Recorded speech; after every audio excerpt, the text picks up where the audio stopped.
आज हम युग गीता के प्रथम खंड में से अध्याय 6 का अध्ययन कर रहे हैं। इसमें श्रद्धेय हमें बताते हैं जो परमात्म सत्ता में अधिष्ठित हो वही है स्थित प्रज्ञ। श्रद्धेय आगे बताते हैं, अर्जुन श्री कृष्ण से पूछते हैं कि हे केशव, समाधि में स्थित परमात्मा को प्राप्त हुए स्थिर बुद्धि पुरुष का क्या लक्षण है? वह कैसे बैठता है, कैसे बोलता है, कैसे चलता है? यहाँ अर्जुन स्पष्ट पूछ रहा है कि समाधि में स्थित परमात्मा को प्राप्त स्थिर बुद्धि वाला पुरुष कैसा होता है। वह समझ चुका है कि व्यवसायी बुद्धि से व्यक्ति को समाधि नहीं प्राप्त होती, क्योंकि ऐसी बुद्धि व्यक्ति की भोगवाद में आसक्ति बढ़ाती है एवं उसी में उसको सारा सुख जान पड़ता है। इसी बुद्धिवाद के कुचक्र से मानव जाति को उबरने के लिए परम पूज्य गुरुदेव ने युगानुकूल विचार दिए ताकि सही प्रतिभाएं समाज के नेतृत्व हेतु आगे आ सकें। आज चमक दमक तो बहुत है, शिक्षा व विज्ञान की शाखा प्रशाखाएं हैं, परंतु है वह प्रोफेशनल इंटेलिजेंस। यह बुद्धि जब तक प्रज्ञा का रूप नहीं लेती तब तक व्यक्ति समाधि को प्राप्त नहीं हो सकता। स्थित प्रज्ञता स्वार्थ बुद्धि से परे जाकर शुरू होती है। आज के समाज की सारी समस्याएं परम पूज्य गुरुदेव के अनुसार दार्शनिक भ्रष्टता के कारण जन्मी हैं। दर्शन को भी वैभव से जोड़ दिया कार्ल मार्क्स ने। परम पूज्य गुरुदेव ने मानव मात्र को एक ही संदेश दिया कि हम बुद्धिवाद के कुचक्र से उबरकर निष्काम कर्म की ओर अपनी प्रवृत्ति बढ़ाएं, त्याग का मूल्य समझें, व्यवसायी बुद्धि वालों को बलिदान और त्याग से मिलने वाले सुख व श्रेय की अनुभूति कराएं।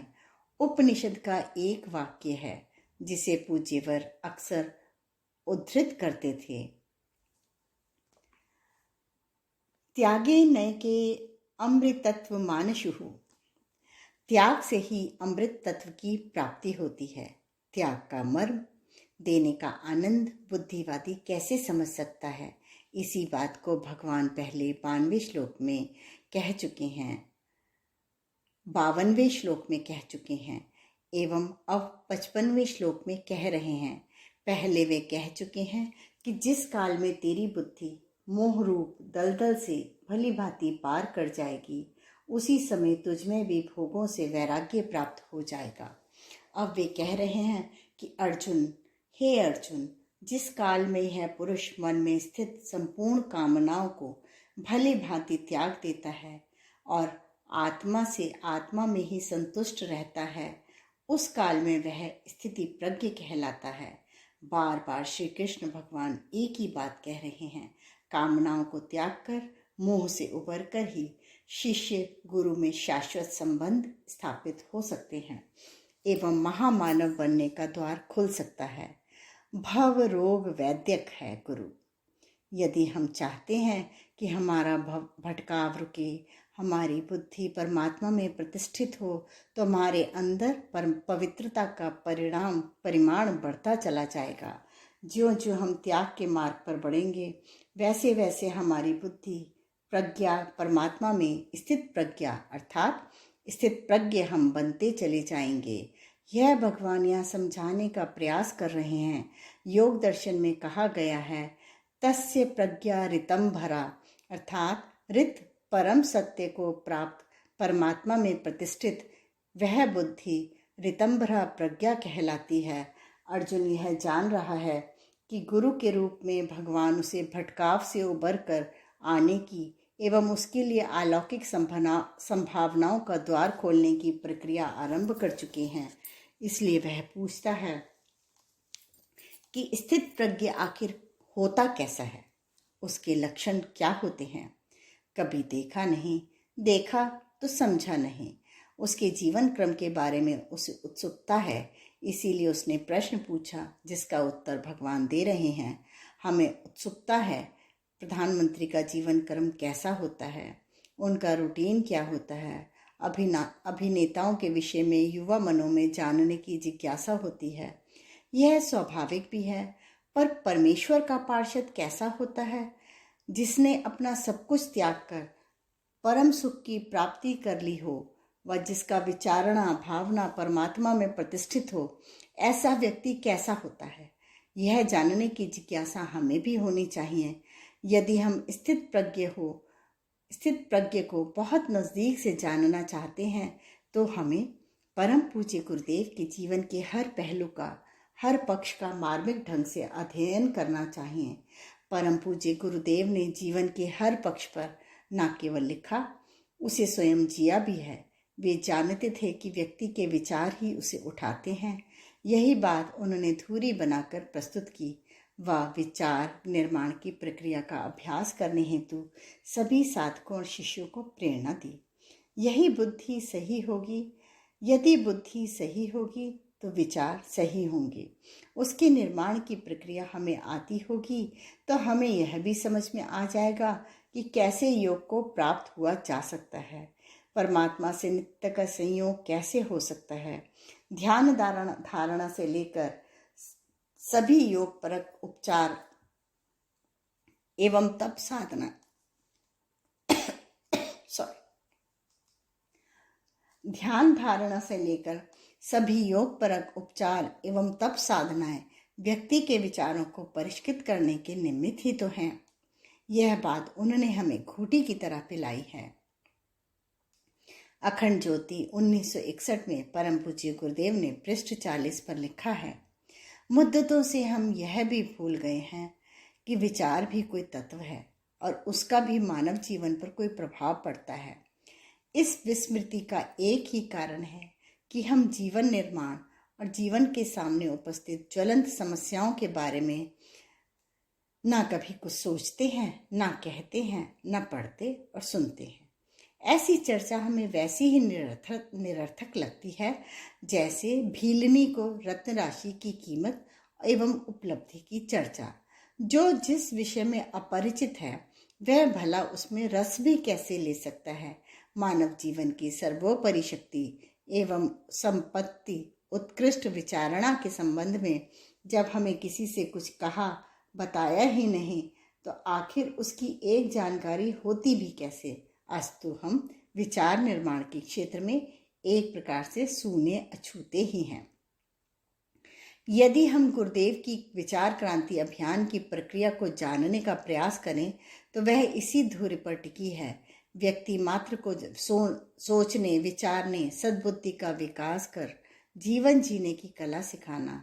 यह विचार यदि पैदा हो सके एवं साधनों भोग विलास की सामग्री के प्रति दृष्टि सही विकसित हो तो निष्काम कर्म करने की प्रवृत्ति जीवन में आ जाएगी। जब हम इस ओर प्रवृत्त होते हैं तो सबसे पहले मोह से उबरते हैं एवं तब हमें स्थित प्रज्ञ बनने का मार्ग स्पष्ट दिखाई देता है। भगवान कहते हैं कि जो संपूर्ण कामनाओं को भली भांति त्याग देता है वही व्यक्ति स्थित प्रज्ञ कहा गया है। साथ ही यह भी कह रहे हैं कि वह आत्मा से आत्मा में ही संतुष्ट रहता है, उस काल में वह स्थित प्रज्ञ कहलाता है।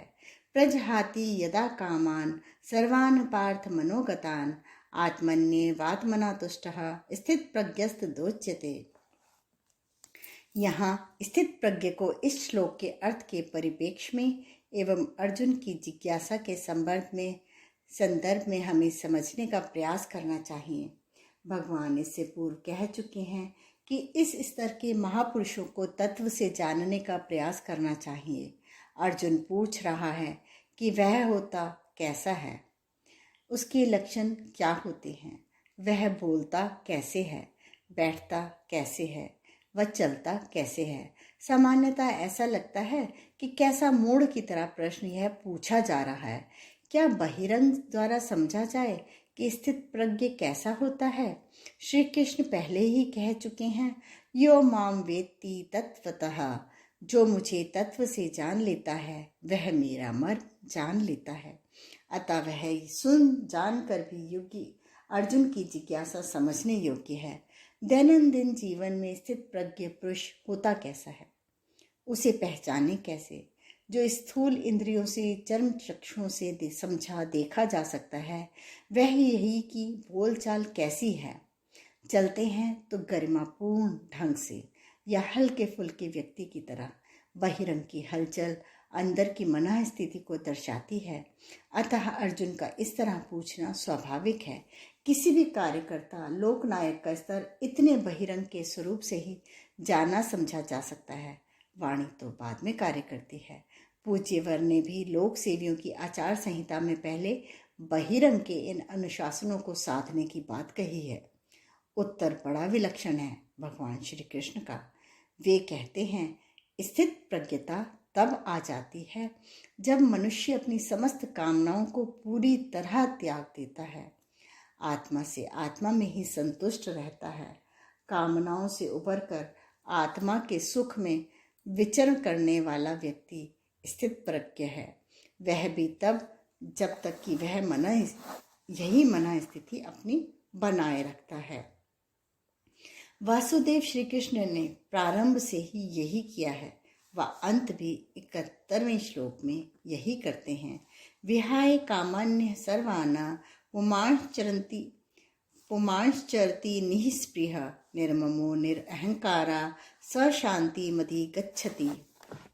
अर्थात जो पुरुष संपूर्ण कामनाओं को त्याग कर ममता रहित, अहंकार रहित और स्पृहा रहित होता हुआ विचरता है, वही शांति को प्राप्त होता है एवं स्थित प्रज्ञ कहलाता है। अर्थात मानसिक शांति, समस्वरता जीवन योग की धुरी एक ही है। विहाय कामान्य संपूर्ण त्याग, यही सच्चे शिष्य की संतुलित व्यक्तित्व की निशानी है। इसकी कोई कामनाएं नहीं रहती, इसलिए वह शांति को प्राप्त दृष्टिगोचर होता है। वह ममता रहित भी होता है। इस उत्तरार्थ वाले श्लोक के अनुसार ममता अर्थात व्यक्ति, कामना और प्रेम एक साथ नहीं रह सकते। कामना के रहते बुद्धि स्थिर नहीं रह सकती। कामना बांधती है तो भक्ति मुक्त करती है। कामनाएं घसीटती हैं तो भक्ति विसर्जन की ओर ले जाती है। जब कामनाएं हैं तो बुद्धि अस्थिर है, तो वह परमात्म चेतना में स्थित पुरुष बन कैसे सकता है? वही व्यक्ति भक्ति प्रज्ञ हो सकता है जिसकी बुद्धि स्थिर हो। लगता है जब यह हो जाता है, संसार में मन नहीं रहता। सृष्टि के केंद्र में व्यक्ति स्थित हो जाता है। लगता है सारी हलचलें मेरी हैं, मैं बुद्धि से परे हूँ। फिर दुनिया भर के प्रपंच मुझको सता नहीं सकते। नाम क्यों नहीं मिला, यश क्यों नहीं गाया गया, मेरी कीर्ति क्यों नहीं हुई, मेरी निंदा क्यों हुई, यह सब चीज़ें परेशान नहीं करती। छोटा बच्चा खिलौना टूटने पर रोने लगता है। इसी प्रकार एक अस्थिर व्यक्ति कामनाओं के पूरा न होने पर रोता रहता है, व्यथित होता है तथा तनावग्रस्त हो जाता है। जबकि एक बड़ा बच्चा जिसके लिए खिलौना कोई महत्व नहीं रखता, ऐसा कोई प्रसंग आने पर परेशान नहीं होता। एक परिपक्व व्यक्ति की तरह स्थित प्रज्ञ की स्थिति होती है। ठाकुर रामकृष्ण परमहंस का भतीजा मर गया।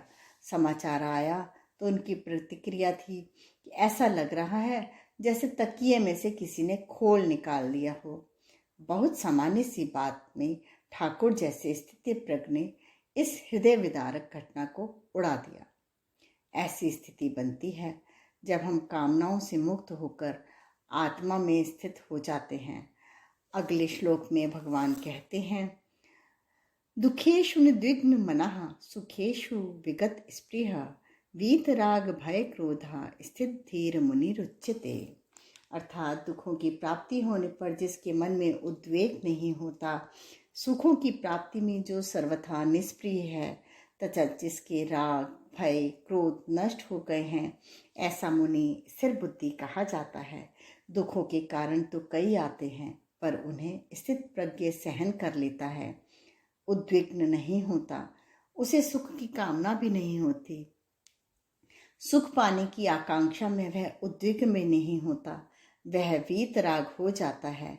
स्वयं को राग भय क्रोध से परे चलकर अपनी मन स्थिति उच्च स्तर की बना लेता है। हम जैसे सामान्य व्यक्ति सुखों की इच्छा बराबर बनाए रखते हैं। दुख में परेशान हो जाते हैं। यही हम में व स्थिति प्रज्ञ में सबसे बड़ा अंतर है। परम पूज्य गुरुदेव कहते थे कि दुख को तप बना लो एवं सुख को योग बना लो। दुर्भाग्यवश दुख को भगवान का दिया दंड मानकर परेशान होते रहते हैं एवं सुख को भोग में बदल डालते हैं। भोग की प्रक्रिया अंततः दुख ही देती है। दुख में सभी भगवान को याद करते हैं, सुख में कोई नहीं करता। दुख में सुमिरन सब करें, सुख में करे न कोई। भगवान संकट मोचन की तरह मात्र दुख में हमें याद आते हैं। सुख यदि योग बन जाता एवं हर क्षण हम भोगी की नहीं योगी की दृष्टि रखते तो कभी कष्ट तनाव हमें विक्षुब्ध ही ना करते। परम पूज्य गुरुदेव ने संजीवनी साधना, जीवन जीने की कला के प्रशिक्षण एवं जीवन देवता की साधना आराधना हमारी वसीयत और विरासत जैसी ऐतिहासिक स्तर की रचनाओं के द्वारा यही प्रतिपादित किया कि हम योगस्थ हो कैसे जिएं। स्थित प्रज्ञ बनने की दिशा में पहली सीढ़ी तो चढ़ें। सुख को भोग और दुख को तप बनाकर उतार चढ़ाव तो आते ही रहते हैं। प्रत्येक को जीवन भर इनका सामना भी करना पड़ता है, पर ये आते हैं हमें योगी बनाने के लिए, तपस्वी बनाने के लिए। अगले कुछ श्लोक वासुदेव श्री कृष्ण द्वारा बड़े विलक्षण ढंग से स्थित प्रज्ञ की परिभाषा के रूप में समझाए गए हैं। 57वें श्लोक में भगवान कहते हैं, यह सर्वत्रान्भिस्नेह सतत प्राप्य शुभाशुभम नाभिनंदति ना द्वेष्टि तस्य प्रज्ञा प्रतिष्ठिता। अर्थात जो पुरुष स्नेह रहित होकर उस शुभ या अशुभ वस्तु को प्राप्त होकर न प्रसन्न होता है न द्वेष रखता है, उसकी बुद्धि स्थिर है। इसी प्रकार अगले श्लोक में एक महत्वपूर्ण बात भगवान के श्रीमुख से निकलती है, यदा संहरते चायम कुर्मोम गानीव सर्वशः इंद्रियाणि इंद्रियार्थे भयस्तस्य प्रज्ञा प्रतिष्ठिता।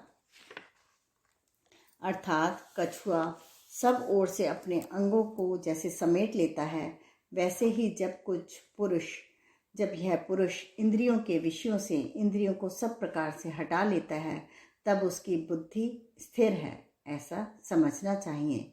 इन दो श्लोकों के मर्म को हमें समझने का प्रयास करें। जिनकी प्रज्ञा आत्मा में प्रतिष्ठित हो, ऐसा स्थित प्रज्ञ व्यक्ति विशेष के स्नेह में न बंधकर ममता दया से परे होकर चलता है। जहाँ भी परमात्म चेतना का यह एक भी अंश विद्यमान हो, वहीं उसे स्नेह और ममता पैदा होती है। यह मानव के जीवन काल की सबसे बड़ी परीक्षा है। आदमी स्वयं को ममता और दया से परे यदि मान ले और परमात्म चेतना से भी मात्र प्रेम रखता हुआ उसके अनुकूल कार्य करे, यह आध्यात्मिक पुरुषार्थ की सर्वोपरि उपलब्धि है। व्यक्ति विशेष से स्नेह हमें बांधता है। किसी भी शुभ या अशुभ वस्तु की प्राप्ति न मन को अधिक प्रसन्नता हो, हर्षातिरेक हो, न ही द्वेष भाव क्लेश भाव मन में आए। यह कितने बड़े सौभाग्य की प्राप्ति है। इसे वही समझ सकता है जो इस मन स्थिति पर पहुंच सके। वस्तुतः ईर्ष्या द्वेष सबसे बड़ा कीड़ा है, जो व्यक्तित्व रूपी वस्त्र को काट कर समाप्त कर देता है। ईर्ष्या व्यक्तित्व को खोखला बनाने वाला सबसे बड़ा दुर्गुण है एवं यह किसी अच्छे खासे प्रगति की दिशा में गतिशील व्यक्ति की भी दुर्गति कर उसे पतन की पराकाष्ठा तक पहुंचा देता है। यदि आपको गायत्री तीर्थ में, शांति कुंज क्षेत्र में, अगणित गायत्री परिजनों में कहीं भी परमात्म चेतना का थोड़ा सा भी अंश दिखता हो, तो उस चेतना से प्रेम करिए, ना कि व्यक्ति से। व्यक्ति विशेष से प्रीति ना रख, उसकी वृत्ति से लगाव हमें आध्यात्मिक ऊंचाइयों के शिखर तक पहुंचा सकता है। परमात्म चेतना परमात्मा के सभी गुणों को लेकर लौकिक बंधनों से परे चलती है एवं व्यक्ति के जीवन में एक क्रांति ला देती है। अगला श्लोक जिसे ऊपर उद्धृत किया गया बड़ा महत्वपूर्ण है। 58वें श्लोक में कहा है, जैसे कछुआ अपने सभी अंगों को समेट लेता है और मात्र उसका ऊपरी कड़ा भाग उन नाजुक अंगों को अपने में समेटे दिखाई पड़ता है, मनुष्य को भी कुछ इसी तरह अपनी इंद्रियों को सिकोड़ने का, अर्थात अपने को इंद्रियों का दास न बनाकर उन पर नियंत्रण करने का अभ्यास करना चाहिए। जो इस अभ्यास में, जिसमें विषयों के भोगों में इंद्रियों के लिप्त होने की प्रक्रिया पर नियंत्रण स्थापित किया जाता है, प्रवीण हो जाता है, वह व्यक्ति प्रतिष्ठित प्रज्ञा वाला, ऋतंभरा में स्थित प्रज्ञ महापुरुष बन जाता है। भगवान श्री कृष्ण परमहंस के परम शिष्य अखंडानंद जी महाराज गायत्री जप करते थे तो ठाकुर से अभ्यास की प्रक्रिया पूछते थे। वे बताते थे, जैसे संध्या गायत्री में विलीन होती है, गायत्री ओंकार में विलीन होती है, ओंकार आत्म तत्व में विलीन होता है, ऐसे हमें गायत्री जप करना चाहिए। एक एक करके विलीन कर अपने आप को सिकोड़ने की प्रक्रिया ठाकुर समझाते थे। जैसे कछुआ अपने अंगों को समेटता है, यही साधना बुद्धि को सूक्ष्मति सूक्ष्म बनाकर उसी सविता में प्रतिष्ठित कर देती है, साधक को स्थित प्रज्ञ बना देती है। रामकृष्ण मठ की डायरी से निकला यह उदाहरण है एवं हमें साधना के माध्यम से स्थित प्रज्ञ बनने की कला समझा रहा है। जैसे भगवान ने गीता में उदाहरण देकर लिखा है, यदि उसे हम उचित ढंग से समझ सकें तो इस व्यवहारिक ढंग से प्रतिपादित किया जा सकता है। स्थित प्रज्ञ को इंद्रियों को मन में, मन को चित्त में, चित्त को अहम में, अहम को आत्मा में, शुद्ध अहम में एवं आत्म तत्व को परमात्म तत्व में सिकोड़ने की प्रक्रिया में निष्णात होना चाहिए। यदि समेटने की यह प्रक्रिया जीवन का अभ्यास बन जाए तो हमारे अस्तित्व के कण कण से परमात्मा चेतना झरने लगेगी। कछुए का उदाहरण देकर गीताकार ने साधना विज्ञान का मर्म हमारे सामने समक्ष रख दिया है। फिर वे कहते हैं, यह प्रक्रिया जबरदस्ती नहीं संपन्न की जा सकती। जब भी जबरदस्ती की जाती है एवं मन को पहले तैयार नहीं किया जाता तो शरीर के साथ कड़ाई तो हो जाती है, पर वांछित वे नहीं सद पाता।